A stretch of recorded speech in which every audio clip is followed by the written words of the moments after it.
I love that name. Ron the dog. How's Ron the dog doing so far? He is doing great. Now, I have my puppy in training right now, and it's hard, man. Do you know the backstory of Ron the dog? No. Okay.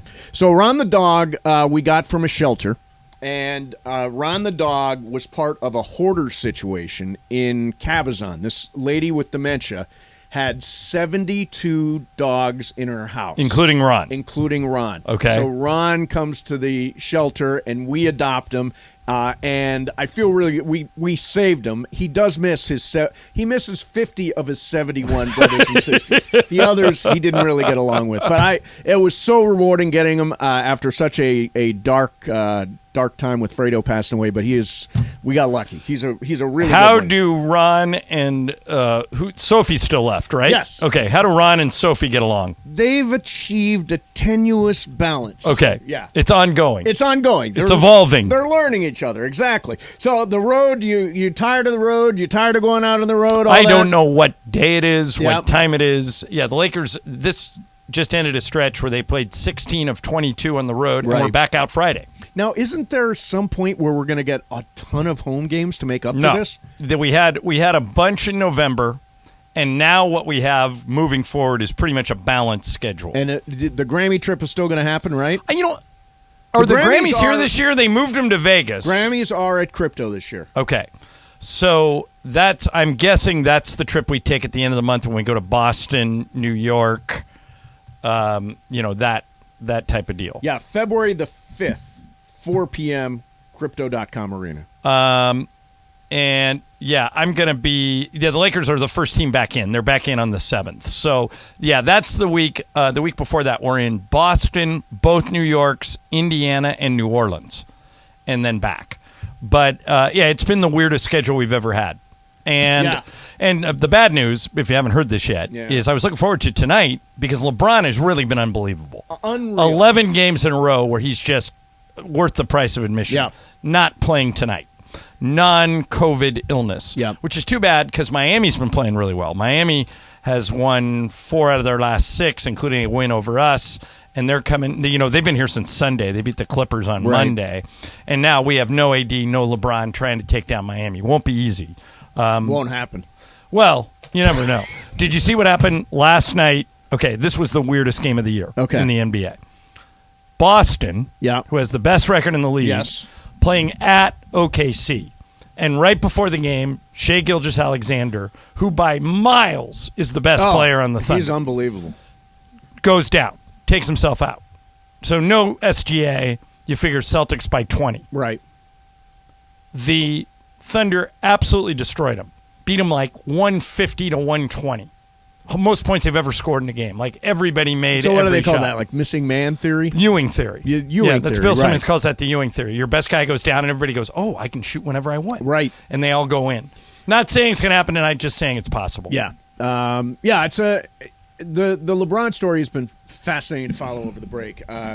Basically at one point he said, "Well, scoring 30 points isn't enough, so I'm going to try scoring 40 points." Then went out and scored 40 points a game. But that. You want to get to that? Yeah, that quote last week, the one about I don't want to play basketball just to play basketball without a championship caliber team. It's not in my DNA.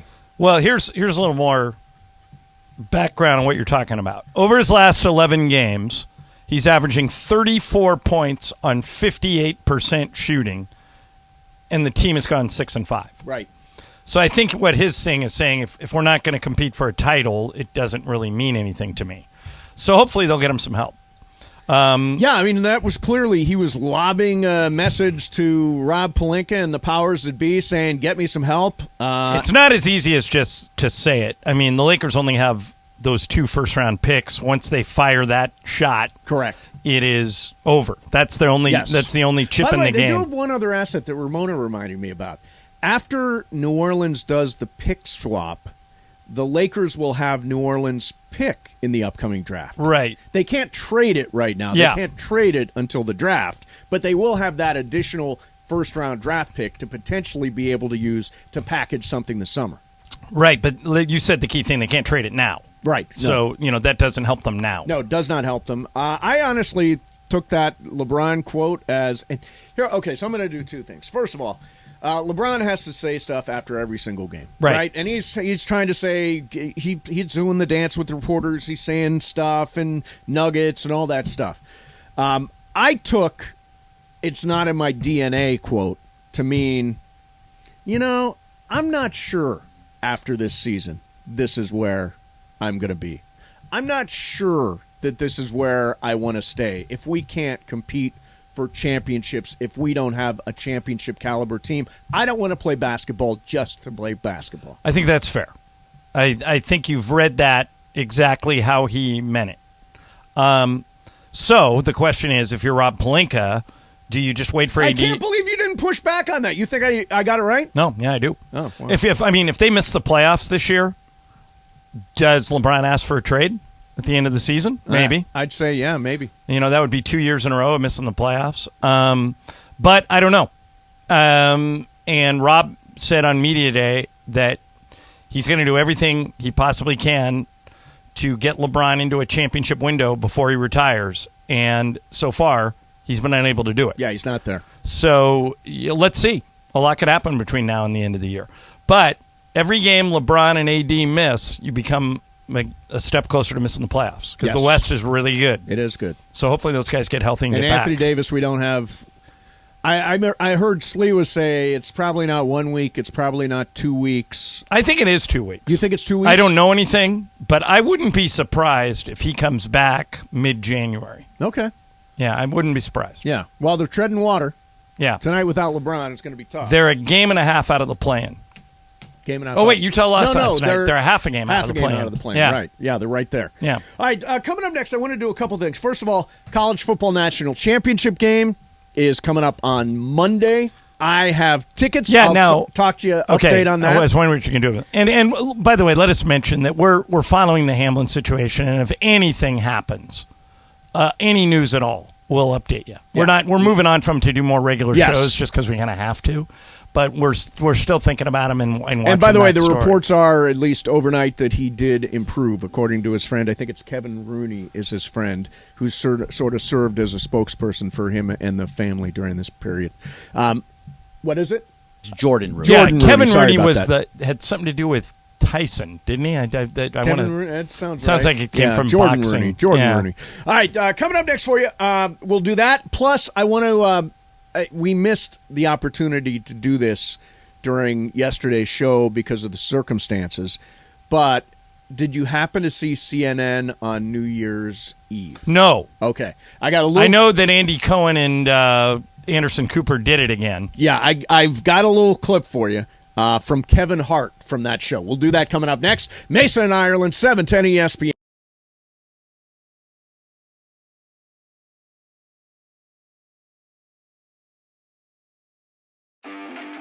Hey Rams fans, Travis Rogers here. You have got to get the new ESPN LA app. In fact, let's go down to the locker room and get a little help. What's up, Rams fans? This is Matthew Stafford. React to the Rams on the new ESPN LA app. This is Cooper Kupp of the Los Angeles Rams. Listen to all your Rams talk on the ESPN LA app. You are just one tap away from Rams All Access. Travis and Slee, Mason and Ireland, and Sedano and Cap. Download it now on the App Store or Google Play.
Mase Ireland, 710 ESPN, and we are joined right now by the head coach.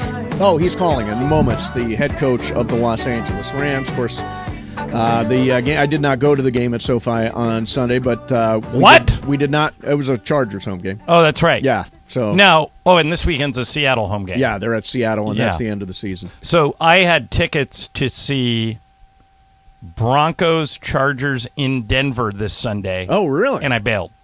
Yeah, it's going to be like 20 degrees, and it's a game between two teams. Are you going to be in Denver? Yeah. Okay. Yeah, we fly. We play in Sacramento Saturday night.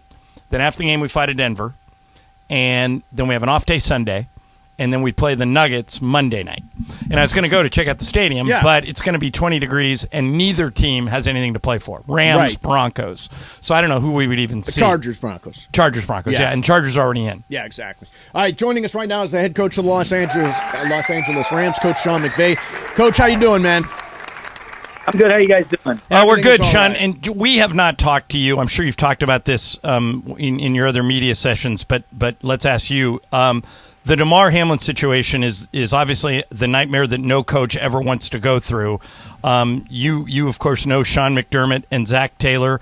I don't know if you saw it live. I don't know if you heard about it after the game. But what was your reaction when you saw what happened? First of all, it's a terrible thing. Damar and his family and him are in our thoughts and prayers.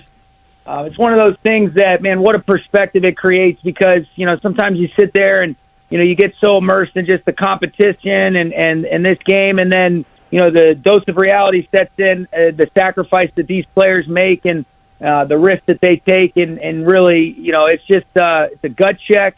The emotions that you feel are just, they're just terrible. When you look at the emotions that the players and the coaches and the people that were there felt, and then as this thing continues, it just creates a perspective of how much bigger it is, when you're talking about the life and all the different things, and you just pray for a full recovery for him, and it's one of the terrible things that we've seen. But I did think that in the midst of a terrible thing, you saw it handled as well as it possibly could be in terms of canceling the game, being empathetic to all the different emotions that so many people are continuing to feel, and sometimes you see the good in humanity when unfortunate, terrible things like this occur.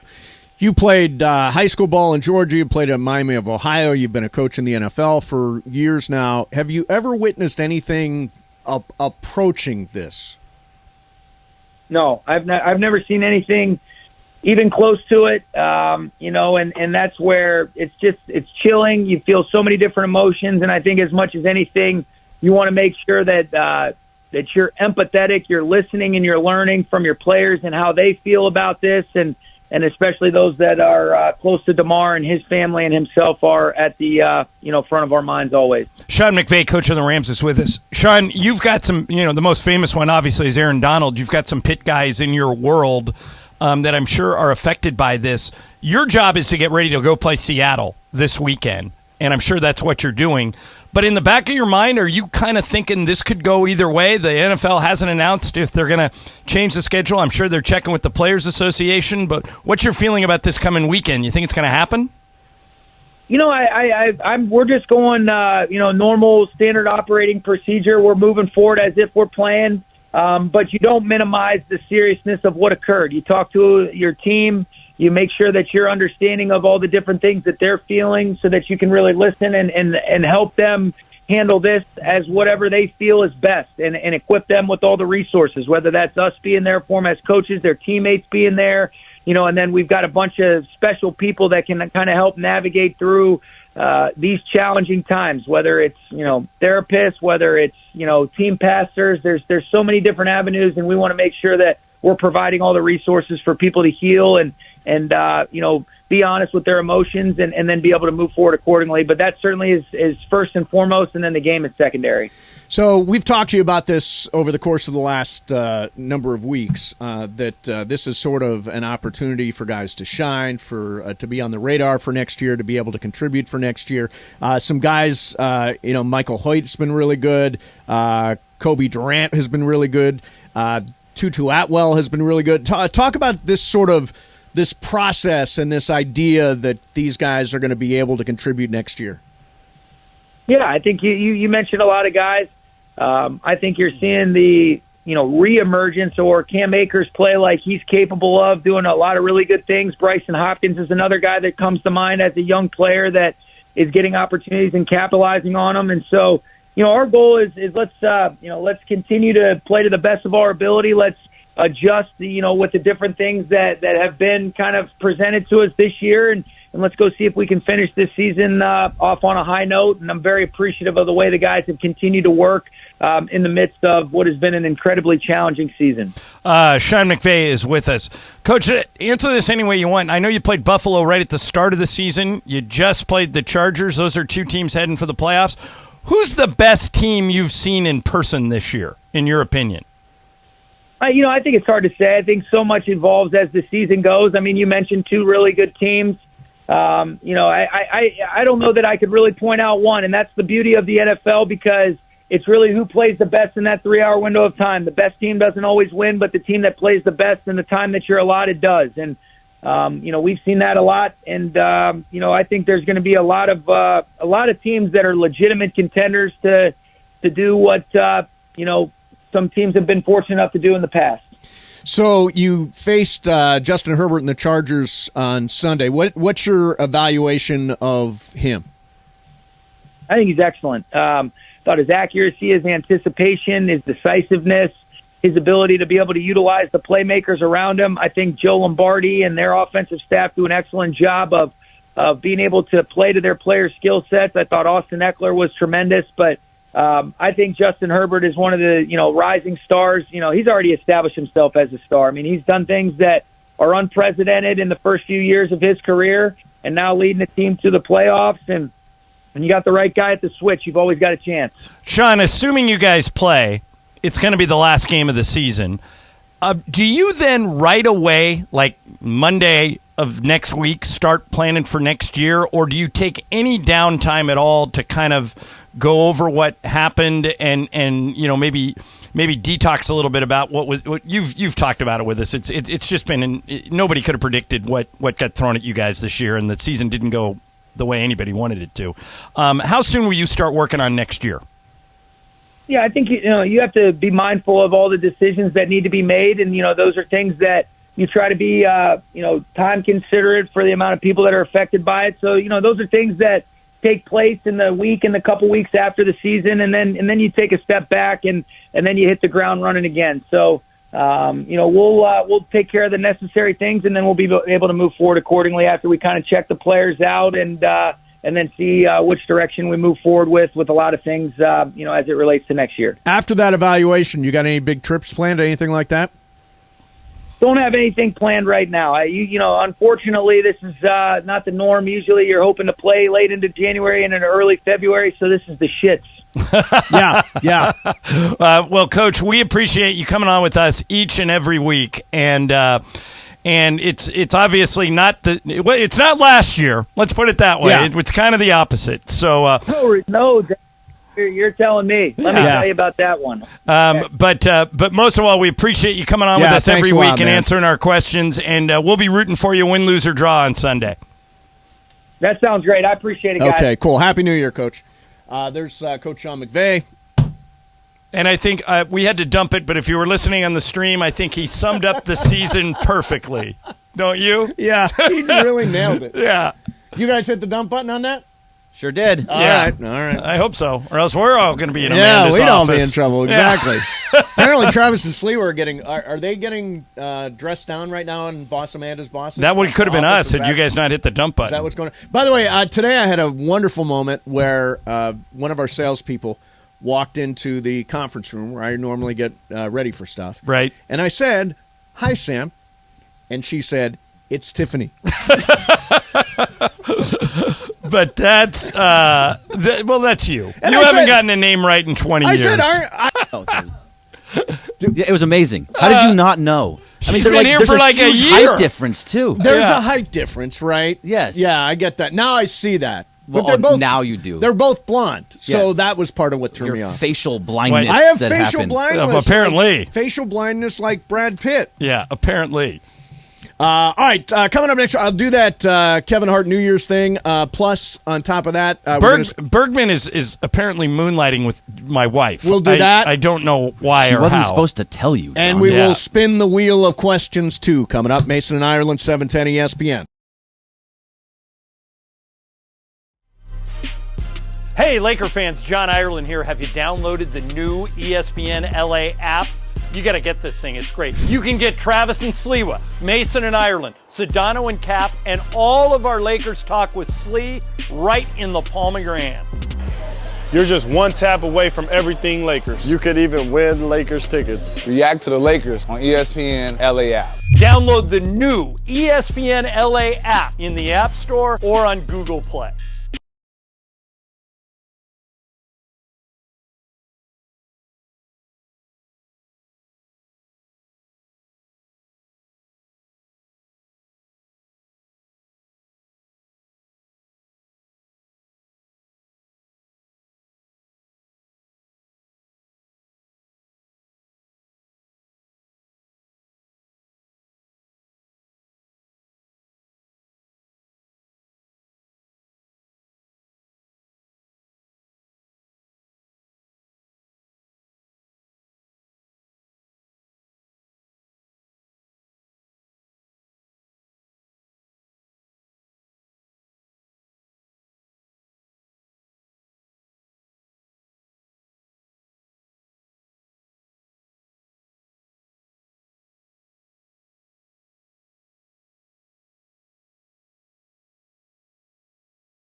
Continues now.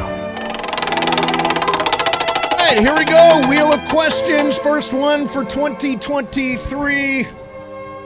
I guess it's not a morbid question. What is the first thing when you arrive at the pearly gates? What would you like God to say to you? First thing God says to you when you get to the pearly gates. Your tea time is at 7. Oh, yeah. I like That's that. what I would like. I like that. Bergman, pearly gates, what do you want God to say? Hello, Mr. Bergman. Mrs. Robbie is right over there for you. No.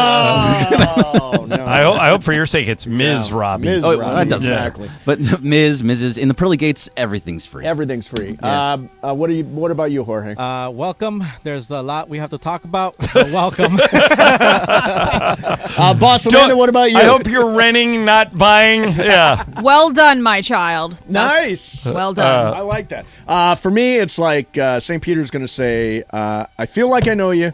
I listen to the Culture Pop podcast. That's what I would like to hear. I thought you were going to say, "What are you doing here? How did you get in? What in the world?" So there you have it. There's your wheel of questions. Just a little one today. All right. So, Bergman, I Yes. was gone for basically all of December. You were gone for a very long time. And I hear you have you've taken up the sport of tennis while I'm I gone. have. Now, And how did and you actually kicked my wife off of a court, which Yes. I'm very proud of you. So her and her friends are all elitists. They think they can just take a court and nobody will come How up did you to get them. into Lisa Ireland's fancy club? So it was. So Bill I thought Ryder's that was a a friend of member mine. only thing. Yeah, that's right. An 11:30 time.